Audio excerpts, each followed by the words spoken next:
guys, magluluto ako ngayon ng merienda. Ayan, mayroon akong kalahating kalabasa at kamuti. Nilaga ko na yung kalahati niyan. Tapos ipakita ko na mamaya kung paano kong gagawin. So, ito po. Ayan po, ayan na. Nilaga ko na to kanina, nakalimutan ko lang ipinakita. Pinaghalo ko na po to yung kamuti at saka yung tawag dito, kalabasa. Tapos, gamit po tayo ng glutinous rice. Ayan. Gamit tayo glutinous rice, guys. Ayan, mayroon akong 2 cup ng glutinous rice. Ito po yan, oh. Ito siya, oh. Yan, glutinous rice. Ano lang natin, salain natin. Yan, sasalain natin ng ganyan. Hindi makita yung aking pagkasala. Yan, oh. Yan, isisip lang natin ng ganyan. Isisip natin ng ganyan. So, dahil may buong naiwan, so huwag na natin isama yan. Yan po ang buong natira, huwag na natin isama yan. Ayan. So, tabi na natin ito. At ito ay ating imi-mix. Mix.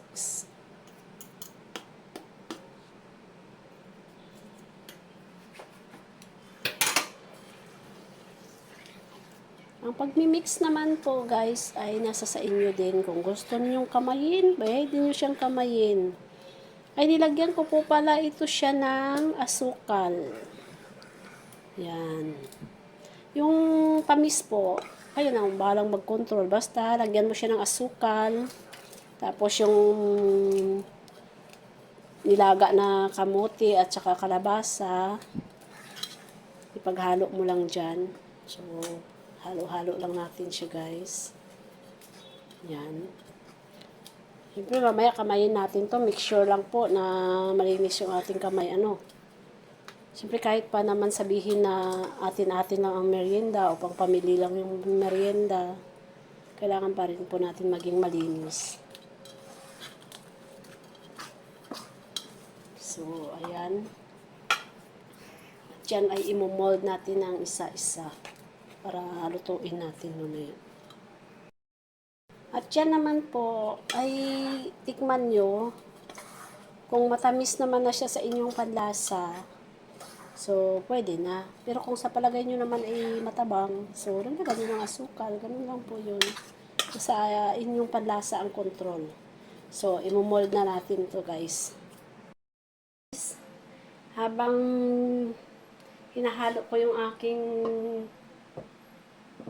gagawin, ayan, napainit na rin ako ng mantika. Pag mainit na siya, hinaan muna natin yung apoy. Yan. Hinaan muna natin. Okay. Ayan na po yung aking pinakado, guys. Ang ganda ng kulay. 3 ingredients. Pang-4 lang yung asukal, mantika. Ayan lang. May libreng merienda ka na. Kung bibili ka po ng merienda sa labas naman, mahal. So, ayan na yung aking dough. Imomold na natin siya. Let's go.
try natin i-flip.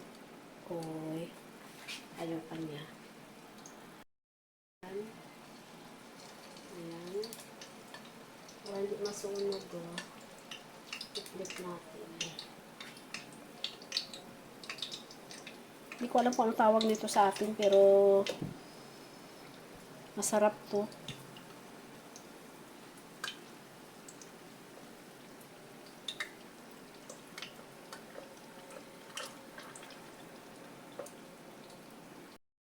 Tikoy po ang kalalabasan nito mamaya. Malambot na, basta parang tikoy siya na malambot na makunat-kunat. Ganun po ang ano nito, kalalabasan. So, libre ka na merienda plus coke. Oh. Pwede na. Kasi bibili ka sa labas, mahal po. Pag gagawa ka ng sarili mo, marami ka pang mapakain. Wala pa naman to 100 kung tutuusin eh.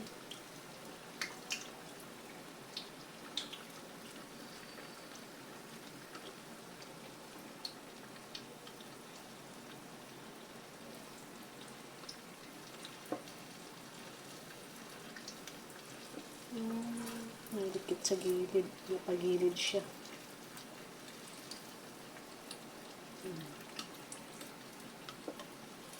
Ayan.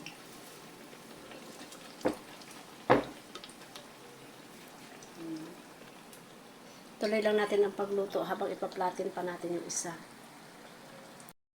2 plus 4, 7 din palang nagawa ko. Pero kung pang negosyo nyo to guys, pwede nyo to liit-liitan lang. Pero kung pang sarili lang talaga, kasi yung isang peraso mauumay din, nakakaumay din na ano, sa ano siya, tawag doon. Basta parang tikoy siya. Pag naluto siya, tikoy style siya.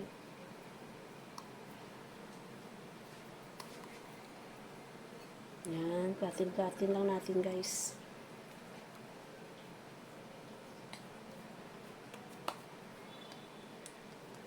Yes, done. Naka 7 din pala ako. So, mura na, libre pa. Oh, di ba? Bibili ka pa sa labas, magastos na. I-flip na natin siya uli para, ay, sunog. Hindi masusunog ba? Ayan na nga, medyo ano na.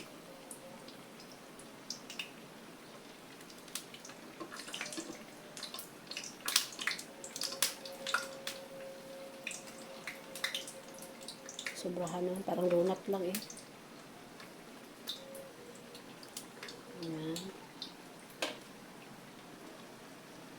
Kapag mag-even na yung kulay, pwede na yan mamaya. Alog-alogin natin guys para hindi dumikit. Ganyan ako pag nagluto, inaalog-alog ko, mahinang apoy lang ano. Kahit po magprito ng isda, talagang inaalog-alog ko lang yan kasi lalo na yung isda. Pag sa pilitan mo siyang ibinaliktad, kung minsan nadudurog. Yan lang. Libre na ang ating merienda sa maghapon. Yan. Hango na natin yung una natin niluto. Ilagay na natin uli ito. Yung natira natin 3.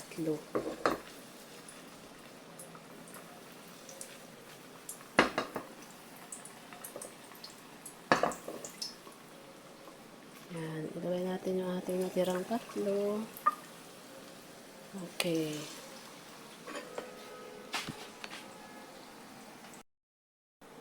Strainer natin.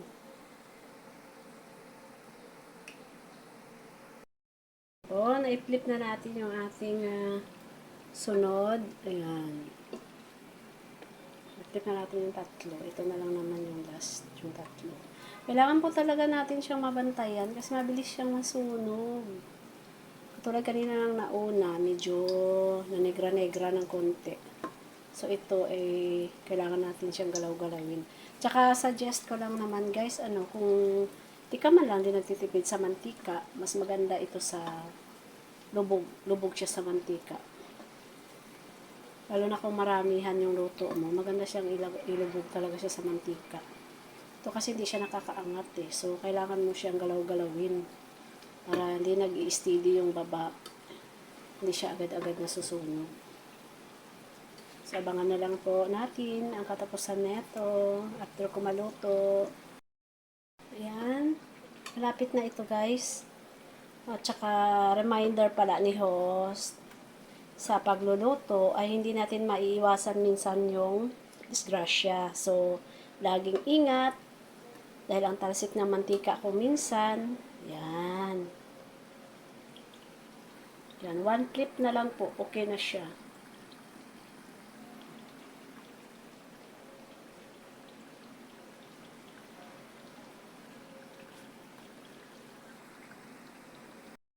Ayan na nga ang perfect color guys.